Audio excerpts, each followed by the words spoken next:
Welcome to InfoHub. In our headlines, more Guyanese trained to work on offshore vessels. Residents of Perica to benefit from an ICT hub. Guyana Consulate in New York improves its services to save time. And the public is being urged to not be alarmed as aircraft investigations continue. The details and more after this.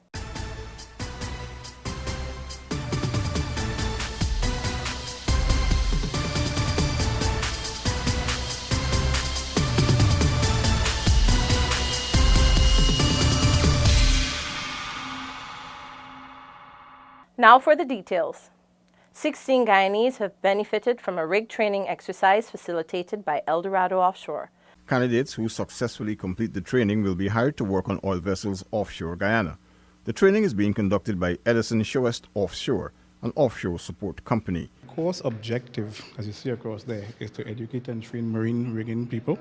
Is also to enable persons to recognize hazard in the industry, to reduce associated risks, and to provide a safe working environment for all personnel. Successful candidates will be employed by EDO. Country Manager Kerry Gravesandi said the training is to build the local content capacity to benefit from opportunities in the oil and gas industry. This is to ensure that we have a readily available trained pool because we are expecting more vessels into Guyana, and once they have more vessels, the demand for labor will increase. So we need to have a pool that is readily available and trained to board. Some of the candidates InfoHub spoke with said they are happy to be afforded the opportunity to work in the industry. We know that something like this has come to our country, it gives us an opportunity not only to come and work, but also to gain an experience to learn also. It's quite informational. It added a few more things that I didn't know because I had to get my STCW from previously, so it adds somewhat more to what I have already known. And it's very educational. And it's a lot about safety, to keep you safe on the job. So it will be benefiting me a lot. This is the second batch of Guyanese being trained by EDO to work in the oil industry. Earlier this year, the company placed some 20 Guyanese in various positions at several offshore operations. EDO's country manager pointed out that there has been an overwhelming response to their recruitment drive since the company launched 1 year ago. Paul McAdam for InfoHub. Residents of Perica can now benefit from an information and communication technology hub, following a collaborative effort between them and the Ministry of Public Telecommunications. Here's that story. The ICT hub, commissioned on Wednesday at the Perica Community Ground, is outfitted with 20 computers and will give residents free access to the internet. Residents are thrilled with the initiative and believe that it will be particularly beneficial to students and their parents. Before, you have to use the private internet, and one picture sometimes costs $40. If you have to get like 4 or 5 pictures, and with 3 kids, the money there would cost. I see it's a great initiative for the community. Many times they don't have the money to go out and get research done and so. And also,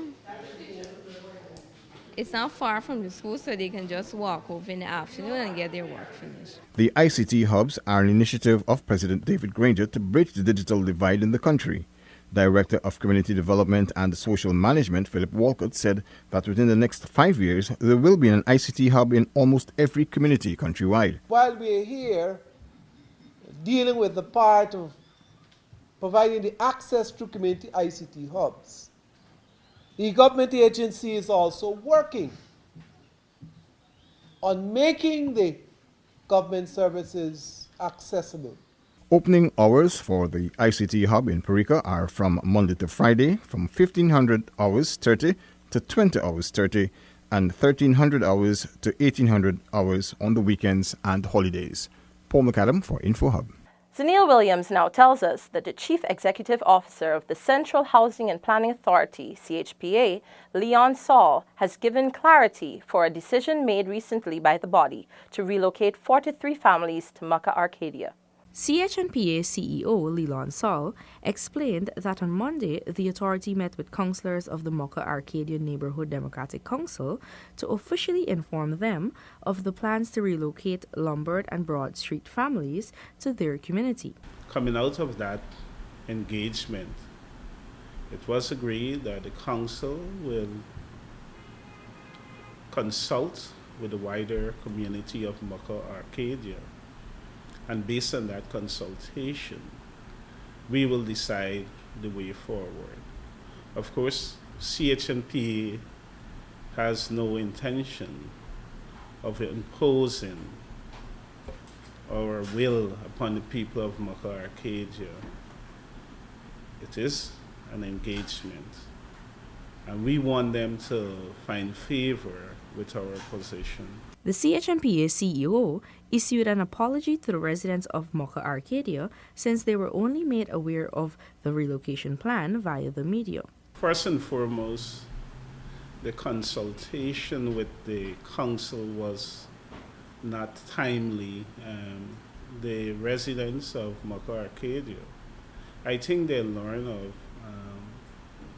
our decision via the media, which I think was bad. We should have consulted with them first.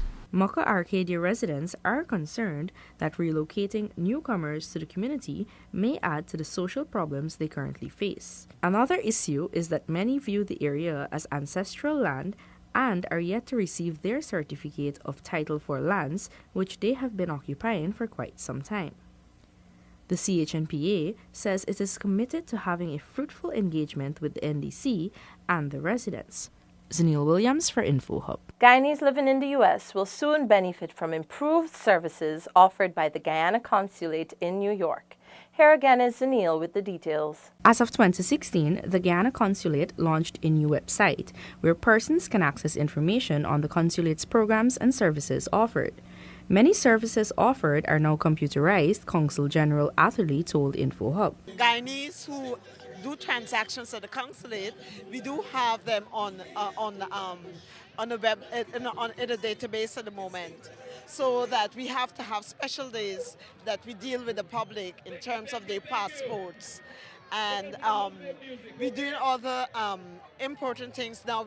Persons can pay using cards and different services. So we're trying to raise the standards at the consulate and looking at the possibility soon of applicants being able to apply online. The Consul General said that they are currently encouraging persons who have machine-readable passports to post their applications online and avoid having to come in to the consulate. She also noted that many Guyanese are desirous of maintaining their nationality. In 1 week alone, we processed more than 160 passports. And they are coming in too to find out more about what is going on in Guyana, with a view of seeing how they can either contribute or how they can begin to put arrangements in place to return to Guyana. Zanil Williams for InfoHub. Investigations into the recent aircraft accidents are still ongoing.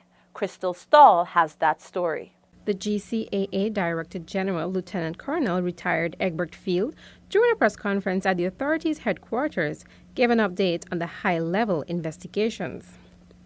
He said of the 3 accidents, 2 engines and propellers were retrieved, while the last accident resulted in the complete damage of the aircraft. Preempting this, I had instructed that the Special Forces take as many pictures as possible from of the scene, and those pictures, which are tremendous amount of pictures, are being right now reviewed and analyzed.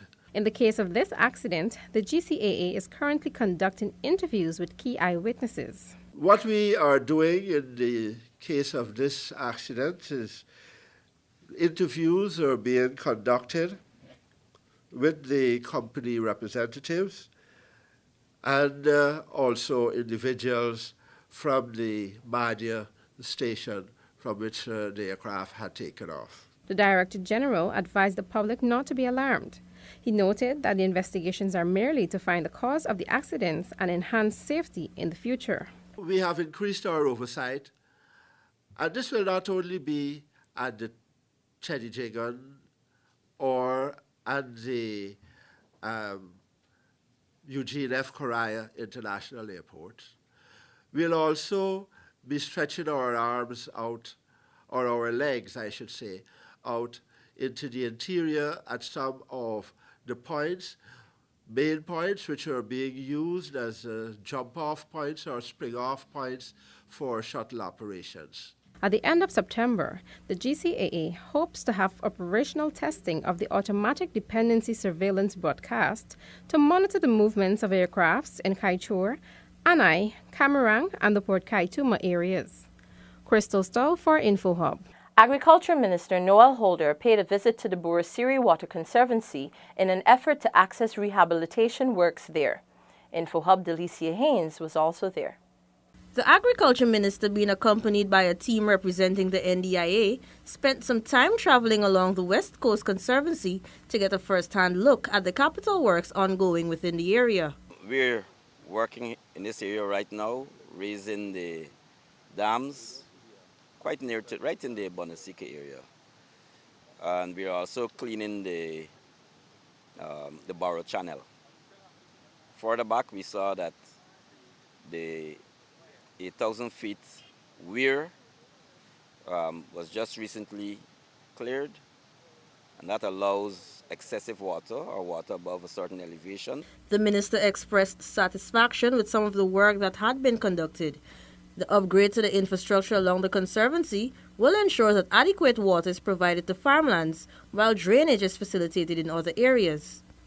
Recently, the main channel at the Lenora Backlands also saw rehabilitation works. The Namstel Fellowship, Blankenburg, Jealousy, Windsor Forest, Rumsite, straight through to Versailles. This is the main channel. So from here you'll have intakes or secondary regulators that will take water into the various areas. The NDIA official explained that most of the DNI structures in the region were left in disrepair and needed urgent attention. The minister is expected to spearhead another team to visit the East Demerara Water Conservancy on Friday, September 15, to conduct a similar exercise. Delicia Haynes for InfoHub.